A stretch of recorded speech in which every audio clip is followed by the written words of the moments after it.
And now coming up, we've got the Fab Five back together again, and we're going to debate who's going to win Best Supporting Actor and Best Supporting Actress at the upcoming Oscars.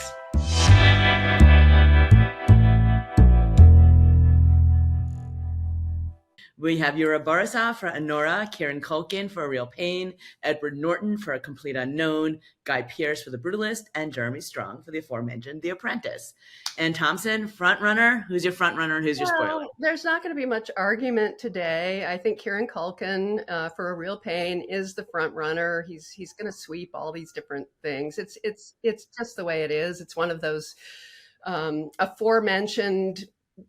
It must happen, not going to be denied, and here's a Jeremy Strong and Kieran Culkin reunited, but it's just going to happen, and the fact that it got denied Best Picture also, this is it, this is the one. They got to have Nick Britell waiting to play the score if Jeremy Strong somehow comes in here and. Oh yes.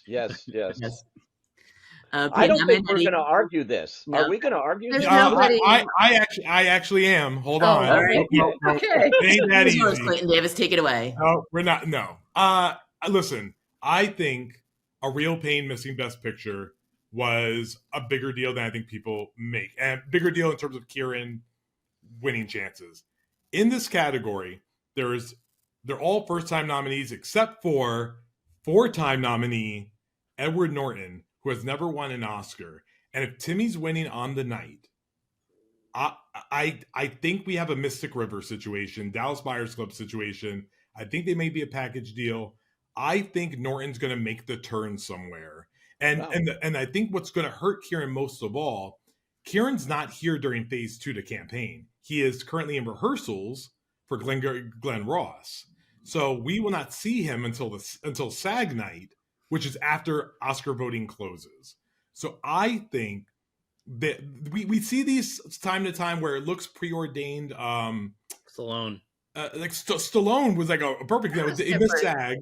But like I'm even looking at someone like oh my God, like Alan Arkin also. Like, it was Eddie Murphy until it just wasn't anymore, like on Oscar night.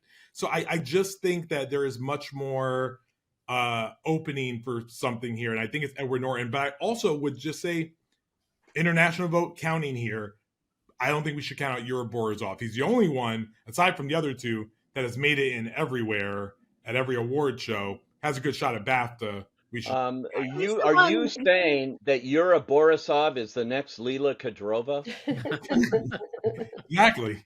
Got the reference. I'm not going to explain that. Look it up. He's the one who's very happy to be nominated, and I love the guy, of course. Yeah.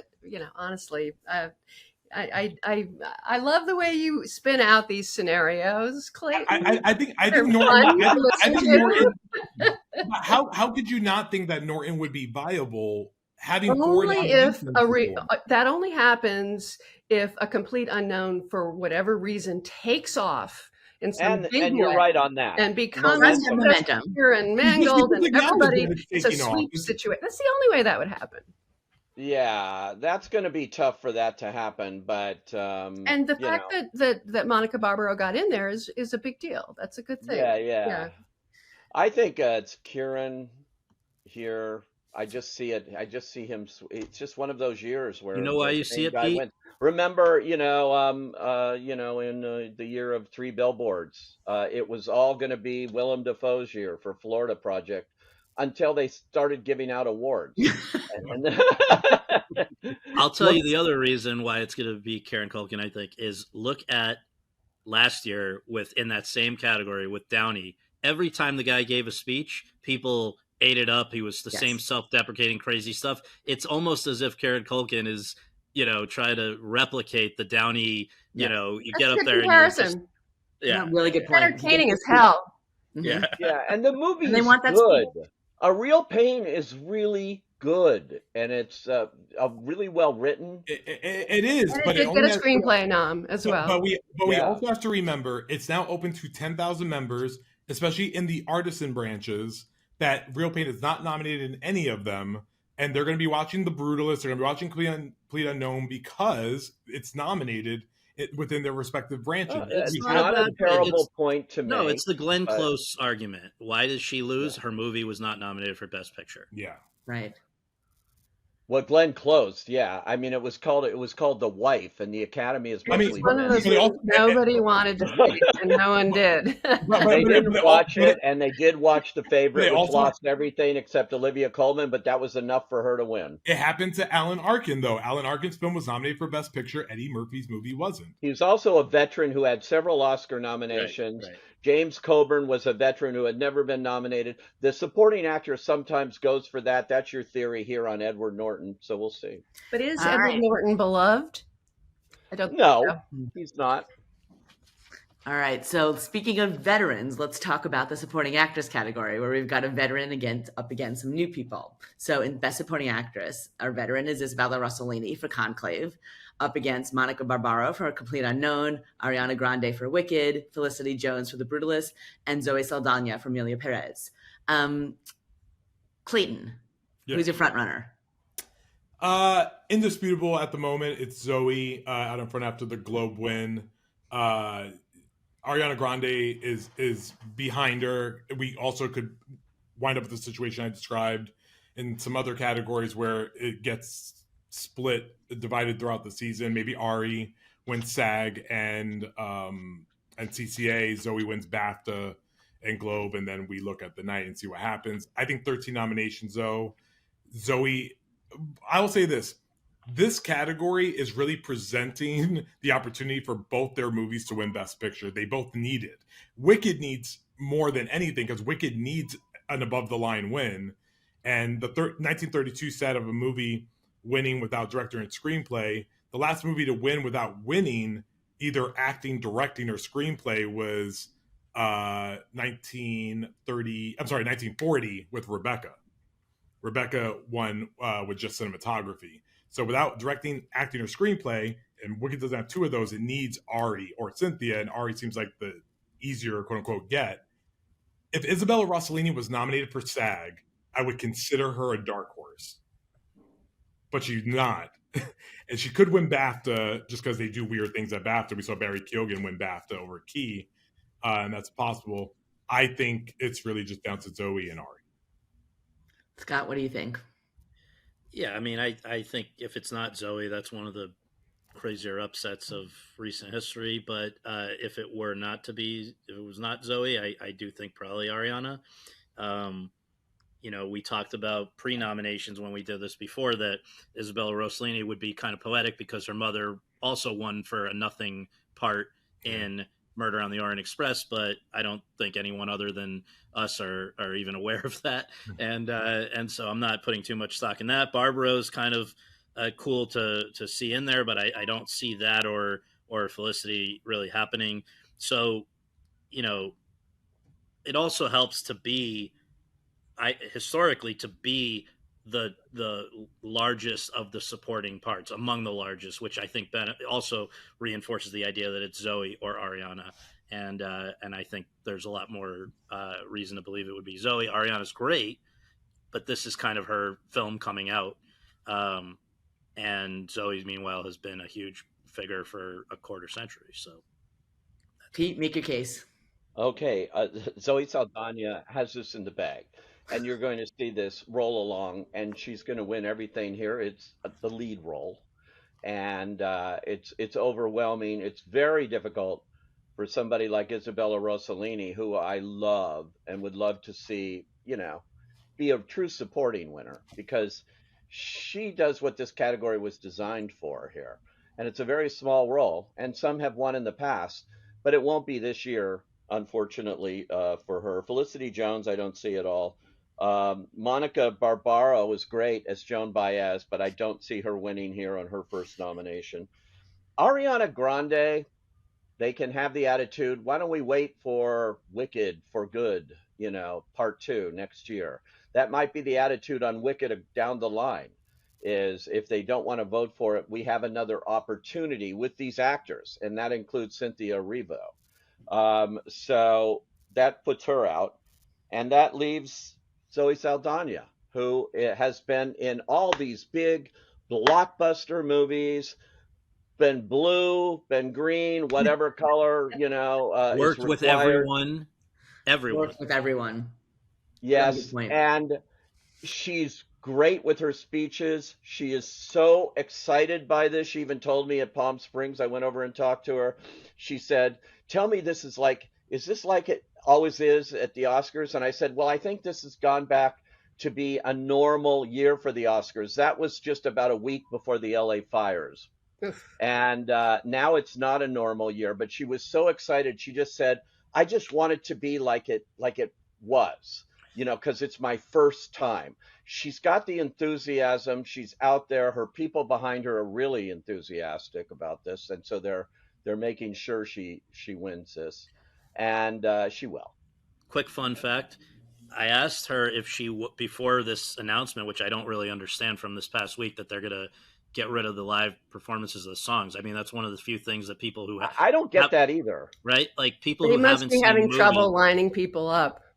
Well, they announced it before the nominations, which I think they did in anticipation of the fact that they were not likely to get the Elton John isn't going to perform for them. No, and what are they going to get? Selena Gomez, who did not get nominated. Exactly. This is exactly where I was going, because I asked both of the Emilia Perez people, if your song's nominated, would you be willing to perform? Selena was a no. She doesn't do music anymore. And Zoe was a yes. So now we'll see if they, you said, the enthusiasm. And just a little bit of fairness here, like the song stuff had been brewing before the fires. Because listen, if they're obsessed with 3-hour runtime of an Oscar ceremony, you get 25 minutes back in that regard. And there was no wicked original song anyway, and that's what they really want. Having the songs, they would be doing them. But so they're getting a wicked performance one way or another. They'll figure it out. By the way, they nominate Elton John because he's Elton John. It's a Disney Plus show, for God's sake. In fairness, I want Anne to be able to talk about her. I was going to. Go ahead, Clayton, go ahead. I was going to say El Mal does not sound good live. That's not a song to be sang live. Go ahead, Anne. Okay, so I'm going to confirm what you already know, Zoe Saldaña. But the other thing, as you were suggesting, she sings, she dances, she shows this huge range of what she can do with no makeup on. And I think that is the narrative there. She's 46 years old. She's paid her dues. She's done everything anyone could want. She's international franchises of all time, and now she can win. And she's in the most nominated movie. So there's all kinds of reasons why this is inevitable. It would be weird for a movie with 13. It would be weird for the Best Picture winner, not obviously unheard of, but sort of unusual to not have at least one acting win. And you saw it last year. Oppenheimer had 13 nominations, won, and brought along Kilian. Curious case of Benjamin Button. Just giving, like, there are examples of it. It's not unprecedented.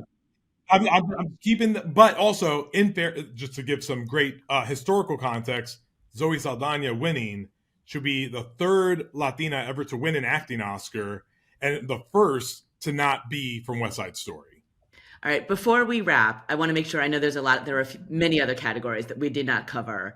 I'll do a quick round robin. Is there a category you're particularly passionate about and/or that you want to make a call for? Yeah, I'll start right now. Best Animated Feature and Best International Feature. It's nominated in both. It's a great movie called Flow. Check it out. You will not be sorry. This is a unique and unusual movie. It's been winning every critics award. It won at the Golden Globes, and it's in an incredible category this year. So you're saying you think it's going to win both? Huh? You're saying you think it's No, going I'm just saying it's nominated in both. Check out that movie. You're saying a category you're passionate for. I just think these movies in Best Animated Feature are so good. The Wild Robot is a great movie. So is Wallace and Gromit. So is Memoir of a Snail. And so, quite frankly, is Inside Out 2. This is the best year for animated feature I've ever seen. All right, Scott. Documentary feature is interesting for the second year in a row. It's almost entirely international, non-American, non-English language, except for half of Sugarcane.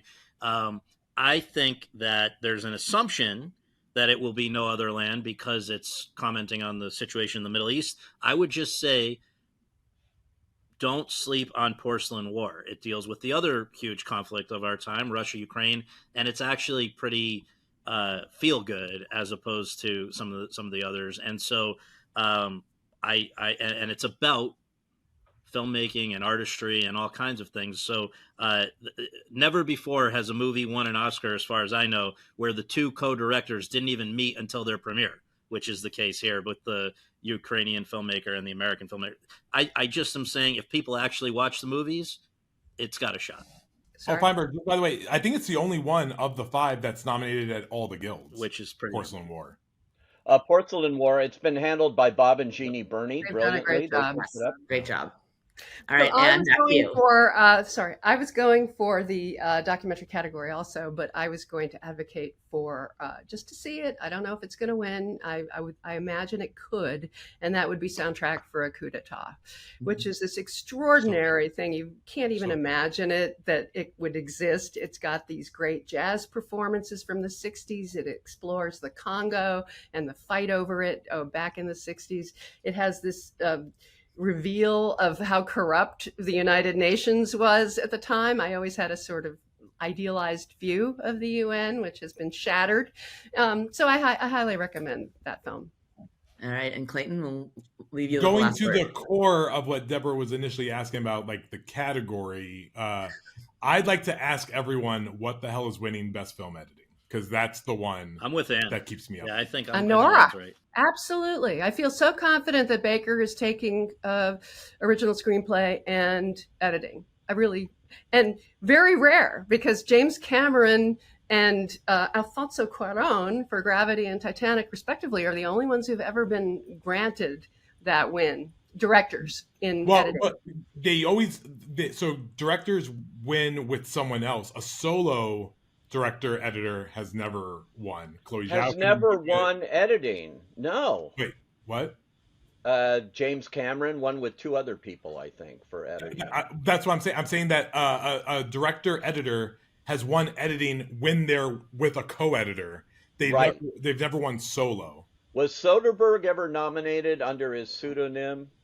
But the Coens no, when Traffic won editing, that was what's his name? Peter something. Steven Medione. Yeah. What about the Coens for under their? They lost. They lost editing. I don't think anybody. Remember, the names of the people. The names of the editors are not even on the ballot. It's the film. And when you think about Anora, you're thinking about the fast-paced craziness of it. And meanwhile, the Brutalist, there are going to be every year you hear the people that there's not enough Everybody editing, not enough that, editing. right? You know, it's hard to edit a 3.5-hour film. Yeah, so yes. It's long. The second half isn't as good as the first half. Blah blah blah. My current pick right now is Conclave, because I think it's going to duplicate. It feels like when Witness won editing and screenplay. Takes you back. It feels like that. All right. Well, thank you, everyone. Thank you for the lively debate, as always. I appreciate it. And we'll get the gang back together again, post all of these precursor wins, so we can debate one more time. All right. Thanks, everyone.